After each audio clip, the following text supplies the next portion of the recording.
regarding. Today's date is September the 5th, 2013, and this is a continuation of an interview with Bryant Rickman, and we're a few miles outside of Antlers, Oklahoma, and this is Bill Welge for the Oklahoma Historical Society. Bryant, when we were last visiting, you were getting ready to tell me about Gilbert Jones and how you met him and got involved with the Choctaw ponies. Can you tell me a little bit about him and your relationship? Okay, the way I came to know Gilbert Jones, I was always interested in horse people, but back in the early '60s, I had heard of him, but I heard of an old man living up at Medicine Springs in the mountains that wanted to have 50 and 100-mile horse races, and I thought, well, he must have a lot to learn. He must not know too much about horses, you know. Little did I know he was one of the leading horsemen probably in the nation, when you really boil it all down. And anyway, I had went up with some friends to see him and didn't get to see him. That was like in 1962. I was just a kid, and he had a gate shut and locked, and so we never got on up to the house. And I never had another occasion to go up there until the late '70s, and I was really having a hard time finding a horse that suited me for my kids.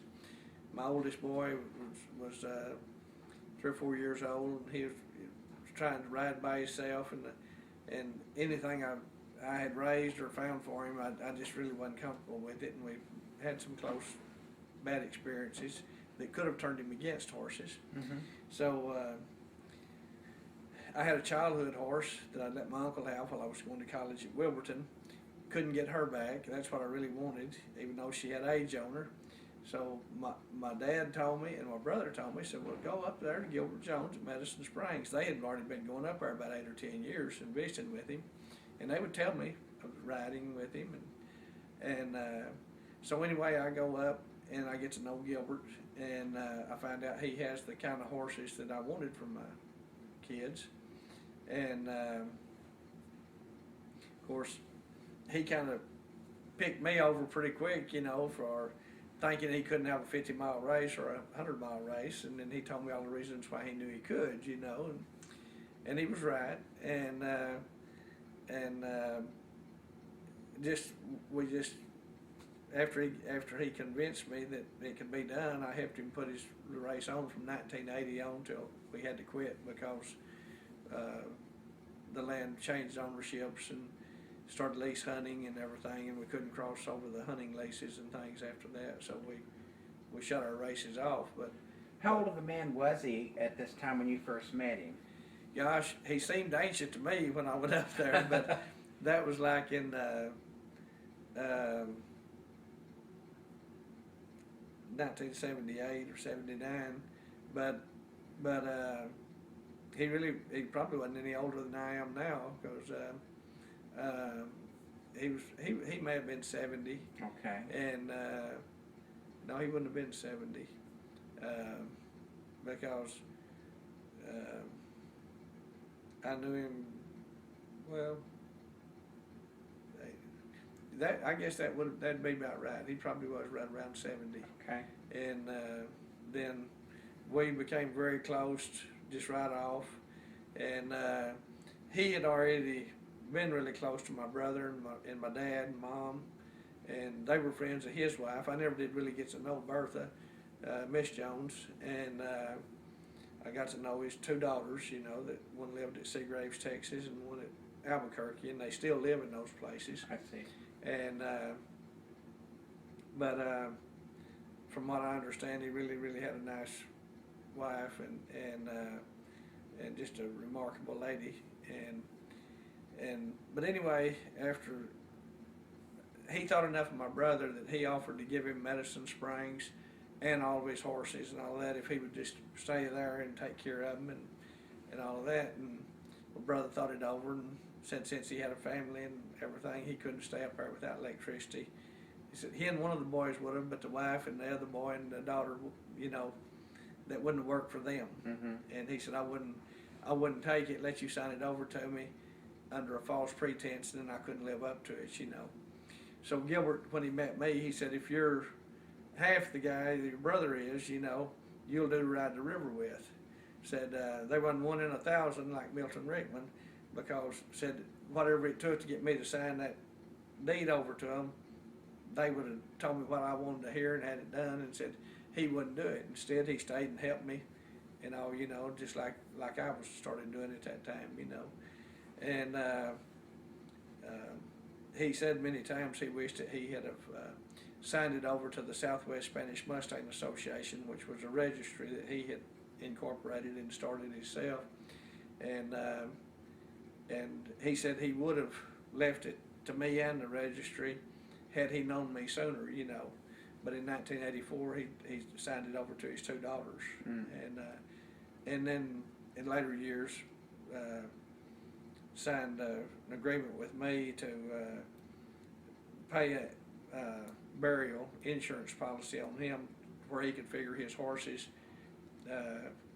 was what really buried him. He didn't want none of the family or anybody to be out any kind of expense on him, you know. So we had 2 different policies that took care of that, and so then after his death, actually before his death, I became the owner of his horses through that agreement that we had with each other. And did you found that you said that you found those horses to be quite agreeable to you and for the purpose of what you were wanting for your son for riding purposes? Did you grow to obviously you grew to appreciate these horses because working with Gilbert with what he was trying to do in preserving the lineage of these horses? Yes, just right off I recognized them as being the same as the first horse that we ever had as our family had, and come to find out our first horses came from up out of the mountains, and we didn't really know, you know, the history behind them or anything like that, but that was some of the old original Choctaw horses was our first horse, and when I saw what they were and I looked at his history and how he had it documented, and I went with him and we would find the different bands and he'd tell me the story behind them, and I just glued on everything he said, you know, and remembered everything he said, and looked through picture albums, stacks of them, and I could take them all the way back to 1887, and I still can pretty much on the biggest part of them, and not the biggest part of them. I can on the ones of his original horses, the ones that he first brought here, the ones that went back to an old horse called Old Harry and Nail, and his first horse he ever owned was one called Susie. When he was 8 or 9 years old, his uncle gave to him, and I can take the side of them that goes back to those horses, and then of the Choctaw horses, of the history that he knew, I can take them back to the families, you know, such as the Locks and LaFleurs and different families that had the horses, you know, back then. And these were the ones that they brought with them from Mississippi? Yes, the ones that I really was interested in, the main ones that I was interested in, was the ones that came from Mississippi, and the ones that came on the forced removal, and because that's what mine was that I had as a 12-year-old, and I kept her till I was 2nd year in college, and she was small, and I was made to feel inferior by other kids that rode the bigger horses and the hybrid quarter horses and everything, but I wouldn't have ever traded her for one of them, but I thought I didn't have as good a horse as they had, but I could outdo them on anything we ever did, but it's just what society can do and what you allow it to do, you know. Now I wouldn't apologize for one of my horses. Back then I would. So it's kind of like I've learned, you know, that it's according to the perspective, the way you look at it, you know. some people say, well, you can't, there's no money in horses, you can't make money off of these horses, you know. Well, I really wasn't doing it to make money, but it's according to how you look at it. Every morning when I get up, I just raise the price on my horse. So I'm making money on it. Well, now, the association that Gilbert established, how large of a group of people have lineage horses associated with that organization?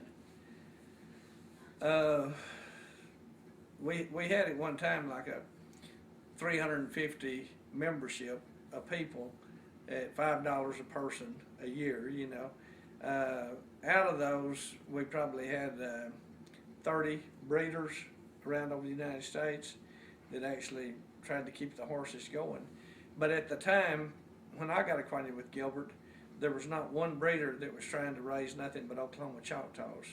You know, there was nobody trying to do that. And I recognized that real quick, you know, when I went through all his albums and all the records and everything. And now, I'll just kind of bring you how I got into this. He only had like 2 mares that he had left that was full Oklahoma Choctaw. He had gave one to my brother that made a 3rd one, and he had raised 1 or 2 from them, and we still have descendants of those. And Dr. John Gray at Tulsa had one that was 20-something years old, you know, that he wasn't breeding her to a pure Choctaw. And Jewel Whitmore at Westville, Oklahoma, a Cherokee Indian, had one that was one of the daughters of the mare that was at Tulsa. And they were just scattered here and there. Herman Carter had one. I couldn't get it, you know, but we used her to raise from for the cause. You know, when we started this deal, I found 9 females and 3 males that was considered pure according to Gilbert's history and everything he had on them. And what was really, people will tell you, well, how could you know, you know, when they run out on the range and all that, what they are and how they do and all of that. Well, we had Dr. Phil, when I told Gilbert that these Oklahoma Choctaws were about to become extinct, he said, well, I don't know what you're talking about. It's in nearly every horse I got. I've got some of that Choctaw blood in every one of them. I said, well, I know you do, and if you're looking at it like that, like the tribe looks at it, no matter what fraction of Choctaw you got, you're Choctaw, you know. But I'm talking about 100% Choctaw from a horse that came from Mississippi. That's what I'm interested in. That's what I want to help save. He said, well, you sound just like that Dr. Sponenberg at Blacksburg, Virginia. He said the same thing not 2 years ago, and I told him, well, if they mean that much to you, he said, I had 8 mares at that time, 2 years before that was all Oklahoma Choctaw. Now he had 2 when I talked to him 2 years later. Died off, you know, through old age and different things. And he said, I told him he could have any of those horses and take them to Virginia and preserve them however he wanted to, you know. So the first female horse Gilbert ever gave me, you know, was one of these Choctaw mares that actually went back to the block Choctaws that went back to Victor Jr., who was the one that wrote the letter to Chief Pyle, you know. And we called her Chowder Rooster. And there's reasons for that, but Is that a Choctaw name? Rooster was a nickname given to a horse called Chief Kamishi, and Chahada meant, you know, was Choctaw, you know, and he was a controversial horse between 2 registries, you know. Both registries wanted him, one ended up with him, so they talked about each other, you know. And a lot of crowing went on, you know. Mm-hmm. So and she was a granddaughter twice to that horse, you know. And that was one thing we did. We had to breed these horses real close, you know. Well, when I started really actively getting into these horses, Gilbert he told me I might be hastily doing that because I was selling off my registered quarter horses and trying to acquire more of the Choctaw horses, no matter where I could get them. I tried to get one from a guy named Mickey Hickman out of Washington State, but he wouldn't get rid of her, you know. But I went to gosh, that where Nancy Felly's from, Lockhart, Texas, and she had a couple of Choctaw horses down there, and we had to make deals with them to take stallions to breed to their mares, you know, and we just did all kinds of things. We went for 14 years doing this with those first horses that we had without ever selling one female out of them. And then when we did decide to start doing it, well then we'd got the numbers up to where I had like 3 or 4 full sisters, you know, to each one of them out of these other mares, you know. We'd get rid of the stud colts or use them for other stallions in the mountains. They were 100% Choctaw, but we didn't have a place really for that many of them, you know. I didn't, but I did for all the females. And so we'd have to take some of those daughters and use one of the other 3 stallions back and forth, you know, to keep them from getting too, you know, inbred, you know. And so when we started trying to put them out in groups in case there was a natural disaster of some kind, disease, hurricane, tornado, like we had. See, we lost horses in the Moore tornado. Oh, you did? That belonged to Dr. Glenn Orr, his amusement park. The Orr family farm. Yeah, that Orr family farm. See, I had a group of my horses there. Oh, I'm sorry to hear that. And I lost all of them. Or they did. He had paid me well for them to help feed the rest of them, you know, the other ones. And they were ideal for what he wanted. He didn't want the little Shetlands to intimidate the kids. He didn't want the big thoroughbreds or the little Shetlands was too little for them, and the big thoroughbreds intimidated them. And these were medium sized and just right. They just took to what he wanted to do, and he was helping in the preservation of them too, you know. And so yeah, he had like a 90-acre deal there, you know, outside of Oklahoma City there. And I ran into one of the little horses that he'd had at one time the other day. And I kept telling those people, I know that horse, you know. And I think, you know, it was one of the Orr family horses is what it was, you know. But it was at a good place that they were saving them too, so that was good. But anyway, when we started we was going to send some of these horses to a guy in Florida named Don Shadow that had helped save the Bengal tiger and some donkeys from France and different places. He'd helped save several different animals that was in danger, you know, of becoming extinct. And that's how just what I was really afraid of happening almost wiped us out, you know, when we found one of them as a suspect. It was going to go to Florida, and we found her as a suspect to EIA, equine infectious anemia. And and we talked about that yes. in the first interview, and how that really was an impediment for you. Oh, it really was.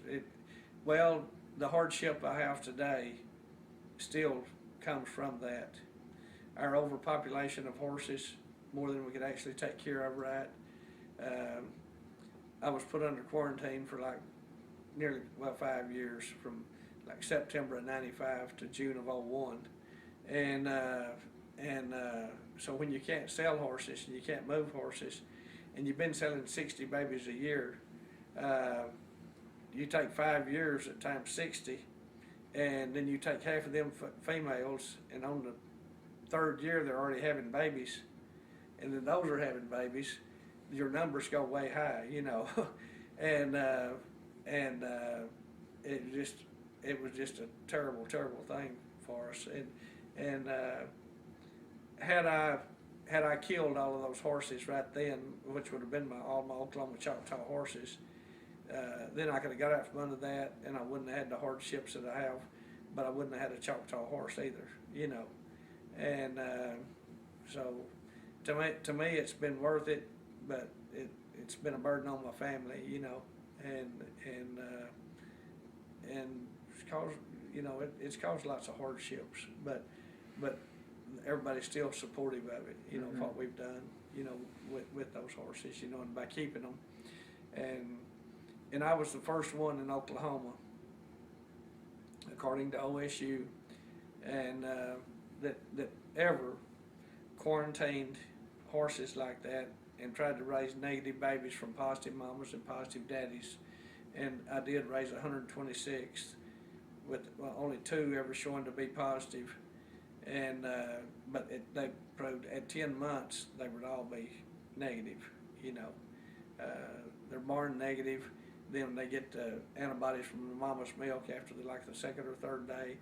They would show a touch of positive, but then after you wean them, they don't ever show it. And there's never one of them died from it, and never one's ever showed it again. You know, and that I come out under that quarantine in 2001, and then when we had to move all the horses out of the mountains in 2008, we were really worried. Had there been any credence in what they had said before, you know, that those were positive for EIA, then everybody associated with the removal of them coming out of the mountains, which to me is the same as the Choctaw removal again, just like getting moved out of Mississippi. This was their last stronghold here. The families moved off and left them to fend for themselves in the mountains, and they did it for a reason. They could have sold them, you know, in a sale barn and got $10 or $30 or something like that for them. But they respected and loved the horses more than that, so they left them there where they knew they could fend for themselves, they could stay fat and propagate, and that's what they did, you know. People would catch them for the meat market or whatever, you know, from time to time, but at least they did survive, you know, and give us a chance to enjoy them today, you know, and throughout eternity, I hope, you know. Well, how many horses had to be removed from the, was it Blackjack Mountain? Blackjack Mountain. Yeah. It's there's no way of knowing exactly how many was took off, you know. Altogether, the ones that the state tested for me, but you got to keep in mind, I probably had 200 already in pastures, you know. Not all Choctaw either. They were all of Spanish blood. But some of the blood that come from the blood out west in New Mexico and all that Gilbert had brought in here when he came, and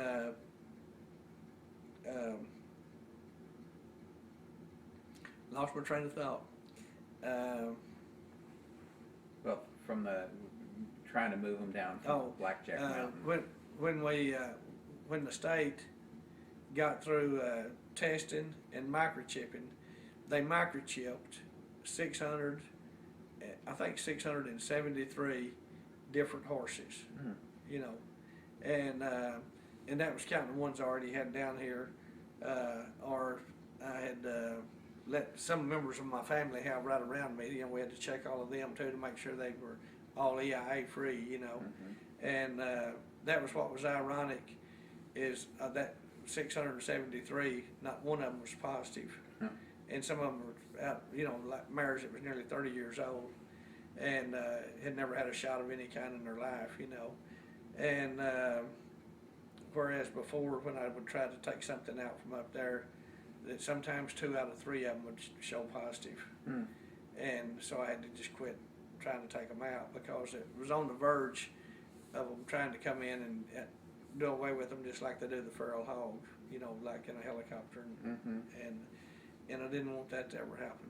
So the numbers had to grow and grow and grow, and that created the big numbers of them up there. And there's a little more to that too. The timber people, the new people buying the land, send more horses, and then that Hidalgo movie comes along and insinuate at the end of the movie that when those horses were all being turned loose, and the little crawl comes up on the screen, it says the blood of Hidalgo runs in the horses of Gilbert Jones on Blackjack Mountain. You know, at the end of that movie with Viggo Mortensen and so when those people in Massachusetts that own the land see that, they say, well, the very ideal. You know, that guy turning more horses loose on our land, you know, there. He's probably getting paid by the government to run horses there. Well, that picture was made in North Dakota on the Sioux Indian Reservation, not up here. But I had even had local people saying, well, you didn't have any business. You already had enough horses up there. You shouldn't have turned more horses loose. I said, I didn't turn any horses loose. I didn't, you know. Well, there's more horses up there than there'd ever been. Well, the reason for it is because I couldn't sell anything from 95 till I went out from under quarantine. And then when I went out from under quarantine, people were still scared to buy from me because of all the bad publicity that I'd had, you know, that I had diseased horses when I didn't have a disease in them at all, you know. And so so a number of things. I think that being under quarantine made the numbers go up because I couldn't sell from up there. I couldn't even sell what I was raising down here, you know. And then that movie comes along and it shows horses being turned loose up there. And so I think that may have had a bearing on the timber companies, a big misunderstanding, thinking that I was taking advantage of them, even though I had a lease to run on them. But when the new people was coming and buying, at first they say, okay, we're going to continue. Thanks for being good stewards of our land. We'll continue this operation. And then they, all at once, 2 months later, change and say, no, we've decided to manage for intensive forestry production. So the horses and cattle and all grazing animals has got to go, you know. And to have that many horses to catch and I hadn't got to be around a lot of them for a while, but you know, not that much because of the quarantine deal for a long time, you know. And there was just no way that I could get them off in a timely manner that they wanted me to get them off, you know, and have a place to go with them. And so it created lots of hardships too. So one hardship on top of another there piled up, you know. And well, with them running free up on the mountain, how different were they did they adjust to being off the mountain, those that you were able to bring down, or did they cause any issues or problems? No, most of them, it's really a traumatic change for them to come off of the mountain. Even if they're basically gentle, if they've trusted me and I've been around them for years, you know, and they come to me when I call them up there. But then when you put them in a trailer and haul them to a pen in the mountains, and then you take them out of that pen, put them in a trailer again, haul them down here, and you put them in a chute and draw their blood, and they've never had a rope on them. They've never been in anything to contain them where they couldn't just spring and go. You know, you can deworm them, which they didn't really need from up there, but you can do that. You can feed them grain, more grain than they've ever thought they'd ever see in their life, and feed and all that, and they will still lose weight, and it's because of the trauma, you know, stress of the change. Stress, yeah. Of the, and coupled with that, an overpopulated bunch of horses too. You know, when I had to start penning them and bringing them down, and you put 600 horses on 200 acres. Well, actually, I think the most that I ever had on it was 400 and something on my 240 acres at one time. And that was way too many, you know, and that creates lots of fight and lots of bickering, you know. Some of them didn't all come down at the same time, like family groups that ran together. If for some reason you didn't get all of that family group caught, but you had to get what you could get and bring out, then you put it down here, and it maybe 3 or 4 months later, when you catch the rest of that group, be the male or the female or the boss mare or whatever, you know, and then they've already took up with another batch of horses. Then you put them back out there. They remember every one of their original ones that they ran with in the mountains. Even a year later, they remember them, and they'll go around and they'll battle for those same ones back. Not one extra. They want just exactly the ones that they had up there, and that creates a lot of stress and hardship on them, and it in the summer it dehydrates the mares, you know, because that stud will just chase them until he gets them back into his spot, you know. So it was hard on them, and we had a lot of mares in the holding pens while we was waiting for the state vets to come and test them for the EIA and everything. It would, there was probably about 8 mares in one group that all aborted their babies. It probably, there's around 3 to 5 months, they carried them about that far, and they were aborting them right there in the pens, you know, and we still don't know exactly what caused all of that, you know, whether it was just the stress or something else, you know. But the good positive upside of it is we got through it all, and we have a lot of good people helping us try to ensure that they'll go on.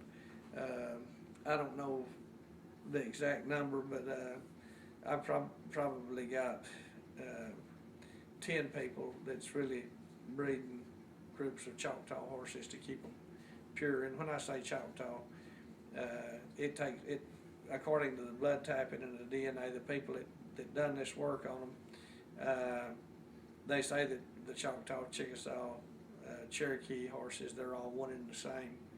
That the blood typing of the horses that come from back east to here are the same horses, because they hunted the same grounds, they ran out in the same country, but they traded back and forth between tribes, and so their horses.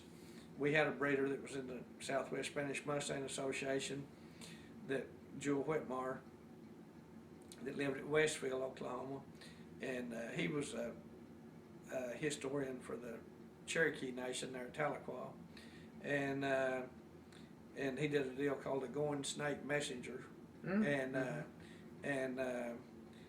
he had these horses that had the lineage on, you know, from way back. He was 86. He was 80 something years old, 89 or something. And he died in November of '86, and then in June of '87, I got his horses. And we thought they were a different setup. We called them the Cherokee horses, you know, Whitmire horses. But when we did the blood work on them, Dr. Gus Cothran, he said they're basically one and the same. The biggest difference in the Cherokee horses and the Choctaw horses or the Chickasaw horse is who owns them, the people that owns them.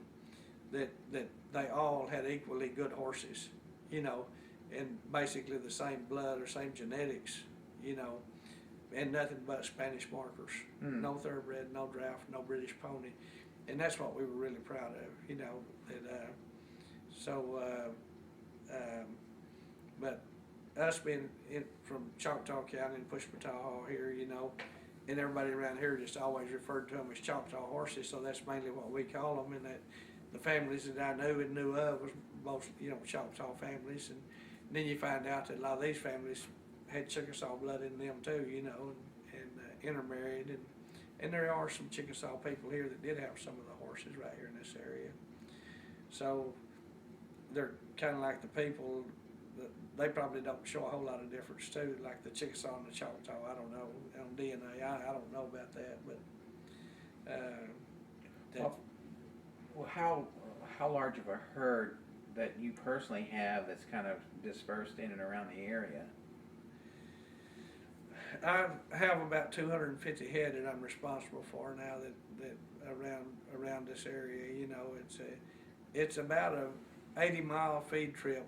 Time I make my rounds through the winter months feeding. You have to cover a lot of country, a lot of backtracking and different things, and I'll do that circle like every other day, you know. And the rest of the time it'll be more like a 45 or 50 mile deal every day, you know. And it's been quite a challenge, I guess you'd say. That was the word I was. And but now, because of, have you been able to reestablish your reputation though now and have people buy newborn mares or whatever to Yes. start their own herds? Yes, or- it took a long time, and people around, there was very few people that questioned my integrity with the horses, but I had one or two, if they had a horse that came up positive during that time, they had to blame somebody, and they'd say, well, Rickman's got all those positive horses, you know, and it was a proven deal that, you know, that it didn't spread like everybody thought it did or whatever and all, and really come to find out, I really didn't ever have anything wrong with them, you know, and I think the state, there was lots of things the state told me that they wouldn't publish, you know, that, and I'm sure that would be because of class action lawsuits and things like that from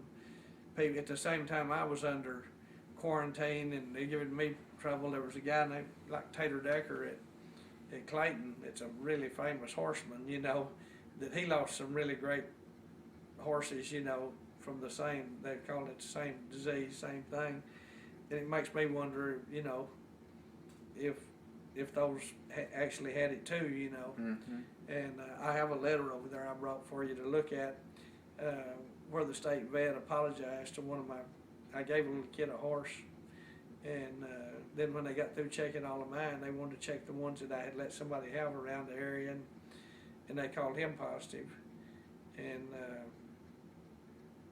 I told the boy's daddy, I said, if you'll take him to another vet, I don't care who you take him to, don't tell him you've already had him tested, just tell him you want to test your kid's horse, you know. And I said, I bet you $100 that he'll come back negative. And because they knew that horse had come from me, and sure enough it did. He took it to the vet, they sent the blood to Tulsa, the federally approved lab, come back negative, you know. They threatened to lock this guy up. I mean, they threatened court orders on him. They did all kinds of stuff, you know.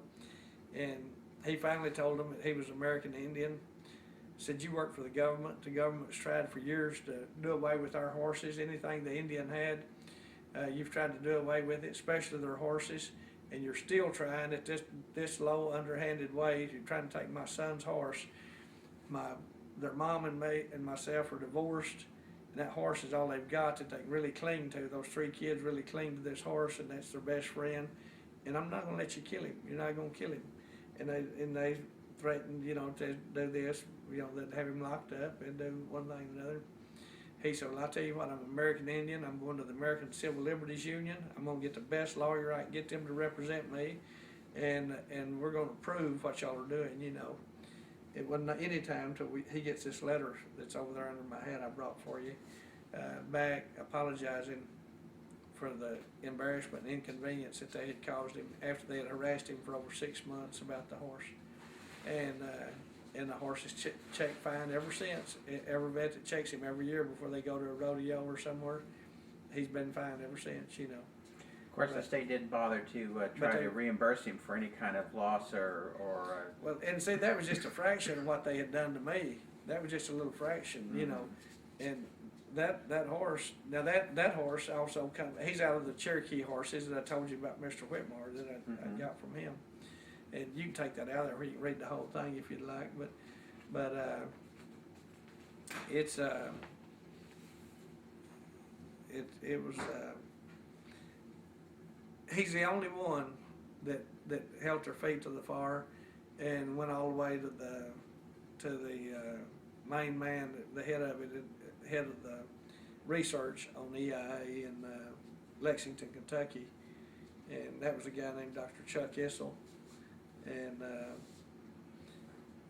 that little horse I gave to those kids when their mom and dad divorced, you know, and he was just a super little kid horse, and the state wanted to kill him, you know. Yeah.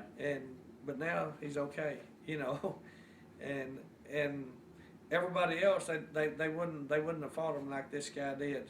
That Choctaw guy was not going to kill that horse for no reason, and then. Why do you think the state has been so adamant about creating this situation, this fictitious situation? You'll get me in trouble here on tape, but I think there's several reasons. There was a few people that lived around the edge of the mountains that had registered quarter horses, and they would see me take these horses to the vet and see some of the people that would buy them, and I had a market for these horses, and when they didn't have a market for a lot of their good hot-blooded quarter horse colts, and there was a jealousy factor there, where they were all the time talking to the state about.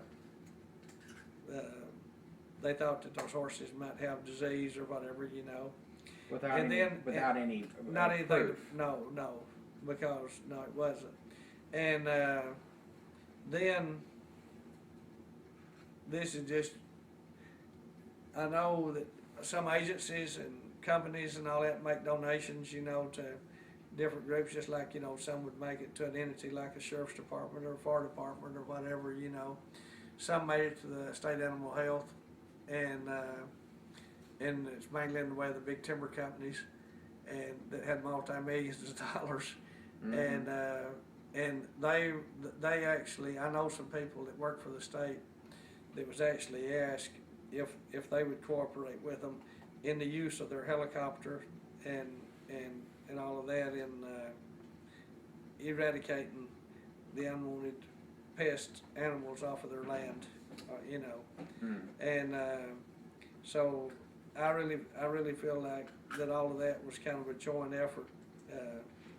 They knew when we had to start bringing them in to test them that there's probably going to be some positive ones, and then come to find out that it was a whole different administration in the ag department at this time. They made it after that letter there and all that. There was a whole switch over, and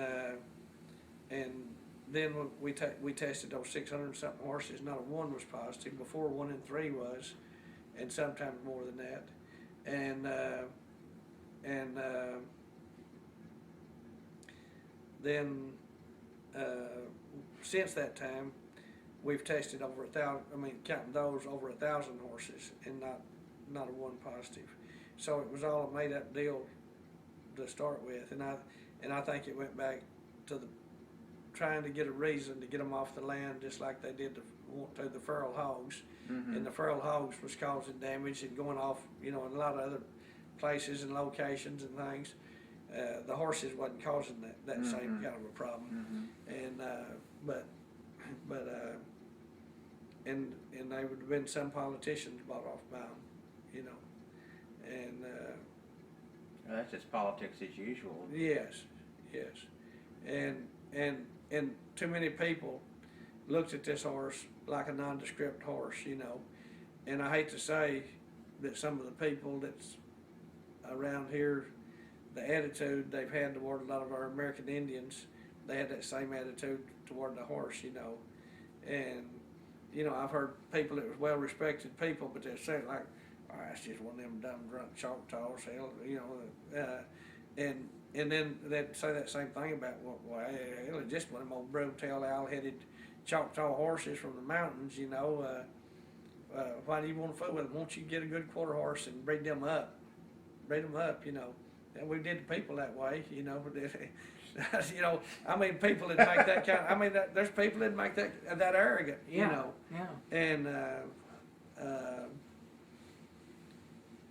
And just that attitude, you know, I guess caused more problems than anything.